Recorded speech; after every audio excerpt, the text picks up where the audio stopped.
బయటకు వచ్చేసిన డ్యూటీలకి అని ఇంకా బయలుదేరుతున్నా. ఇక్కడ నుంచి ఇలా నడిచి మైత్రివనం దాకా నడవాలి. ఇంకా బస్ స్టాప్కి వెళ్ళి బస్ ఎక్కేసరికల్లా నాకు అమ్మ బాబోయ్ అనిపిస్తుంది. ఏం చేస్తున్నారు యూట్యూబ్ ఫ్యామిలీ అంతా? అందరు స్నాక్స్లు టీ కాఫీ టిఫిన్ అన్నీ అయిపోయినాయా? ఇంకా నేనైతే ఇప్పుడు బయలుదేరాను. ఇప్పుడు ఇంటికి వెళ్ళే వరకు 1 గంట 2 గంటలు పడుతుంది ట్రాఫిక్లో. వెళ్ళి వంట చేసుకొని వేడిగా తినాలి.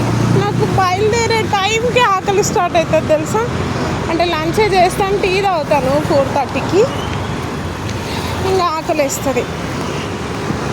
ఇంటికి వెళ్ళి ఇప్పుడు వండుకొని తినాలా అన్నట్లుగా ఉంటుంది. తప్పదు, ఏం చేస్తాం, వెళ్ళి వండుకొని తినేస్తాం. మీరేం చేస్తారో కామెంట్ చేయండి, లైక్ చేయండి, నా ఛానల్ని ఫాలో చేయండి. Thank you so much. Bye.